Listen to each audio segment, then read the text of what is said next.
ಸ್ನೇಹಿತರೆ ನಮಸ್ತೆ, ನಾನು ನಿಮ್ಮ ಸೋದರ ಸ್ಟ್ಯಾನಿ ಪಿಂಟೋ. ನೀವು ನೋಡ್ತಾ ಇದ್ದೀರಾ KCS ಮೀಡಿಯಾ ಚಾನಲ್. ಏನೊಂದು ವಿಶೇಷವಾದ ಒಂದು ವಿಡಿಯೋವನ್ನು ನಾನು ಮಾಡ್ತಾ ಇದ್ದೀನಿ.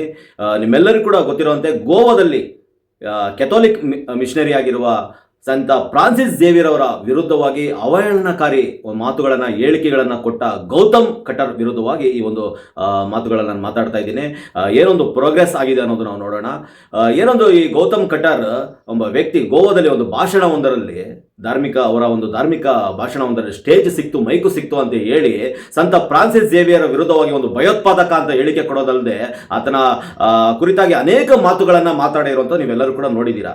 ಆದರೆ ಈತನನ್ನು ಇನ್ನೂ ಕೂಡ ಗೋವಾ ಸರ್ಕಾರ ಇನ್ನೂ ಕೂಡ ಅರೆಸ್ಟ್ ಮಾಡಿಲ್ಲ. ಆಗ ನಾನು ನಂಬ್ತೀನಿ ಅಲ್ಲಿನ ಒಂದು ಬಿಜೆಪಿ ಸರ್ಕಾರ ಆಡಳಿತದಲ್ಲಿದೆ. ಕ್ರೈಸ್ತರ ಮೇಲೆ ಪ್ರತಿಯೊಂದು ಕಡೆ ಎಲ್ಲೆಲ್ಲಿ ಬಿಜೆಪಿ ಸರ್ಕಾರ ಇದೆಯೋ ಕ್ರೈಸ್ತರ ಮೇಲೆ ದಾಳಿಗಳು ನಡೆಯೋದಲ್ಲದೆ ಇಂಥ ಸ್ಟೇಟ್ಮೆಂಟ್ಗಳು ಕೊಡುವಂಥವ್ರು ಬಹಳ ಜನ ಉಟ್ಕೊಳ್ತಾರೆ. ಅಲ್ಲಿನ ಸರ್ಕಾರ, ಬಿಜೆಪಿ ಸರ್ಕಾರ ಇವರನ್ನು ಏನಾದರೂ ಮುಚ್ಚಿಟ್ಟಿದೆಯಾ ಅನ್ನೋದು ನಮ್ಮ ಪ್ರಶ್ನೆ. ಗೋವಾ ಸರ್ಕಾರ ಯಾಕೆ ಇನ್ನೂ ಕೂಡ ಅರೆಸ್ಟ್ ಮಾಡಿಲ್ಲ? ಅರೆಸ್ಟ್ ಮಾಡೋಕ್ಕಾಗಲ್ಲಂಥದ್ದು, ಆತರನ್ನ ಅರೆಸ್ಟ್ ಮಾಡೋಕ್ಕಾಗ್ತಾ ಇಲ್ಲ ಅಂದ್ರೆ ಏನಿದೆ ಸಮಸ್ಯೆ? ಏನಿದೆ? ಇವರೇ ಏನಾದರೂ ಮುಚ್ಚಿಟ್ಟಿದಾರ? ಹಾಗಾದ್ರೆ ಸರ್ಕಾರ ಏನ್ ಮಾಡ್ತಾ ಇದೆ ನೋಡಿ. ಅವರ ತಮ್ಮ ಯೂಟ್ಯೂಬರ್ ಅವ್ರನ್ನ ಅರೆಸ್ಟ್ ಮಾಡಿ ಕರ್ಕೊಂಬಂದು ವೆರಿಫೈಡ್ ಮಾಡ್ತಾ ಇದ್ದಾರೆ.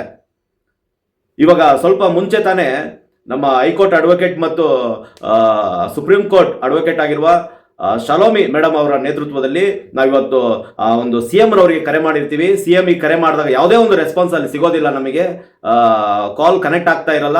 ಡೈರೆಕ್ಟ್ ಆಗಿ ನಂತರ CM ಆಫೀಸಿಗೆ ನಾವು ಕರೆ ಮಾಡಿದಾಗ ಅಲ್ಲಿಂದ ಮಾತಾಡ್ತಾರೆ. ಅವರು ಒಂದು ನಂಬರ್ ಕೊಡ್ತಾರೆ, ಬೇರೆಯವ್ರದ್ದು ಕನ್ಸಲ್ಟ್ ಪರ್ಸನ್, ಅವರಿಗೆ ಸೆಕ್ರೆಟರಿ ಅವ್ರ PA ಸೆಕ್ರೆಟರಿನೋ ಅವ್ರಿಗೆ ಕಾಲ್ ಮಾಡಿದಾಗ ಅವರು SP ಅವ್ರಿಗೆ ಮಾತಾಡಿ ಅಂತಾರೆ. SP ಅವ್ರಿಗೆ ಕಾಲ್ ಮಾಡಿದಾಗ SP ಅವರು ಸೌತ್ SP ಅವ್ರಿಗೆ ಕಾಲ್ ಮಾಡಿ ಅಂತಾರೆ. ಸೌತ್ SP ಕಾಲ್ ಮಾಡಿದಾಗ ಅವರು ಕೂಡ ಇದು ನಡೀತಾ ಇದೆ, ತನಿಖೆ ನಡೀತಾ ಇದೆ, ತಮ್ಮವ್ರನ್ನ ಅರೆಸ್ಟ್ ಮಾಡಿ ಇಟ್ಟಿದ್ದೀವಿ ಅಂತೆಲ್ಲ ಹೇಳ್ತಾರೆ.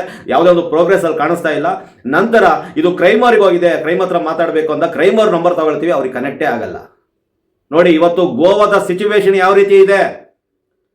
ನಮ್ಮ ಕ್ರೈಸ್ತರ ಬಗ್ಗೆ, ನಮ್ಮ ಕ್ರೈಸ್ತ ಸಮುದಾಯದ ಸಂತ ಫ್ರಾನ್ಸಿಸ್ ಝೇವಿಯರ್ ಅವರ ವಿರುದ್ಧವಾಗಿ ಮಾತನಾಡಿದವನನ್ನ ಇನ್ನೂ ಕೂಡ ಗೋವಾ ಸರ್ಕಾರ ಇನ್ನೂ ಕೂಡ ಅರೆಸ್ಟ್ ಮಾಡಿಲ್ಲ ಅನ್ನೋದಾದ್ರೆ ಇದು ಮುಂದಿನ ದಿನಗಳಲ್ಲಿ ಅತಿ ಶೀಘ್ರದಲ್ಲೇ ನಮ್ಮ ಕರ್ನಾಟಕ ಕ್ರೈಸ್ತ ಸಂಘಟನೆ ವತಿಯಿಂದ ಕರ್ನಾಟಕ ರಾಜ್ಯದಿಂದ ಗೋವಾ ಚಲೋ ಈ ಒಂದು ಪ್ರತಿಭಟನೆಯನ್ನು ನಾವು ಹಮ್ಮಿಕೊಳ್ಬೇಕಾಗುತ್ತೆ. ಗೋವಾದಲ್ಲಿ ಸೇರಿ ಗೋವಾದ ರಾಜ್ಯಕ್ಕೆ ಹೋಗಿ ಒಂದು ದೊಡ್ಡ ಪ್ರತಿಭಟನೆ ನಾವು ಹಮ್ಮಿಕೊಳ್ತೀವಿ. ಆತರ ಅರೆಸ್ಟ್ ಮಾಡದೆ ನಾವು ಬಿಡೋದೇ ಇಲ್ಲ. ದಯವಿಟ್ಟು ಅತಿ ಶೀಘ್ರದಲ್ಲಿ ಇವರು ಅರೆಸ್ಟ್ ಆಗಬೇಕು. ಮಾತ್ರ ಅವ್ರು ಅರೆಸ್ಟ್ ಮಾಡೋದಲ್ಲದೆ ಮ್ಯಾಜಿಸ್ಟ್ರೇಟ್ ಮುಂದೆ ನಿಲ್ಲಿಸಿ ಅವ್ರನ್ನ ಕ್ರೈಸ್ತ ಸಮುದಾಯದ ಪರವಾಗಿ ದೊಡ್ಡ ಕ್ಷಮಾಪಣೆ ಅವ್ರು ಕೇಳಲೇಬೇಕು. ಮಾತ್ರವಲ್ಲ ಗೋವಾದಿಂದ ಆತನ ಗಡಿಪಾರು ಮಾಡಬೇಕು. ಮುಂದೆ ಗೋವಾ ರಾಜ್ಯಕ್ಕೆ ಆತ ಕಾಲಿಡೋಗಿಲ್ಲ. ಮಾತ್ರವಲ್ಲ ಆ ಒಂದು ಯಾರು ಆ ಕಾರ್ಯಕ್ರಮವನ್ನ ಆರ್ಗನೈಸಿಂಗ್ ಮಾಡಿದಾರೋ ಅವ್ರ ಮೇಲೂ ಕೂಡ ಕೇಸ್ ದಾಖಲಾಗಬೇಕು. ಅವರು ಕೂಡ ಅರೆಸ್ಟ್ ಮಾಡಿ ಇಂಥ ಸ್ಟೇಟ್ಮೆಂಟ್ ಕೊಟ್ಟಿದಾರಲ್ಲ, ಮತ್ತೆ ಆ ವೇದಿಕೆಯಲ್ಲಿ ಯಾರೆಲ್ಲ ಇದ್ದಾರೆ ಅವರೆಲ್ಲರ ಮೇಲೆ ಎನ್ಕ್ವೈರಿ ಮಾಡಿ. ಪದೇ ಪದೇ ಕ್ರೈಸ್ತರನ್ನ ಕೆಣಕುವಂತ ಕಾರ್ಯಗಳು ನಡೀತಾ ಇದೆ. ಕ್ರೈಸ್ತರು ಶಾಂತಿ ಪ್ರಿಯರು, ಕ್ರೈಸ್ತರು ಪ್ರಾರ್ಥಿಸುವವರು. ಹೌದು, ಈ ದೇಶದ ಇದಕ್ಕಾಗಿ, ನಾಡಿನ ಹಿತಕ್ಕಾಗಿ ನಾವು ಪ್ರಾರ್ಥನೆ ಮಾಡ್ತಾ ಇದ್ದೇವೆ. ಅಂತವರ ಮೇಲೆ ಯಾಕೆ ಈ ರೀತಿಯಾದ ಮಾತುಗಳು? ದಯವಿಟ್ಟು ಸ್ನೇಹಿತರೆ ಹೆಚ್ಚಿನ ಸಂಖ್ಯೆಯಲ್ಲಿ ವಿಡಿಯೋನ ಶೇರ್ ಮಾಡಿ. ನಿಮ್ಮೆಲ್ಲರ ಪ್ರೋತ್ಸಾಹ ಬೇಕು. ಒಂದು ದೊಡ್ಡ ಮಟ್ಟಕ್ಕೆ ಧ್ವನಿ ಎತ್ತಿ ನಾವು ಕಾರ್ಯಗಳನ್ನು ಮಾಡ್ತಾ ಇದ್ದೀವಿ. ಇದೀಗಲೇ ಗೋವಾದ ಅನೇಕ ನಾಯಕರ ಹತ್ರನೂ ಕೂಡ ನಾನು ಡಿಸ್ಕಷನ್ ಮಾಡ್ತಾ ಇದ್ದೇನೆ ಇದ್ರ ಕುರಿತಾಗಿ.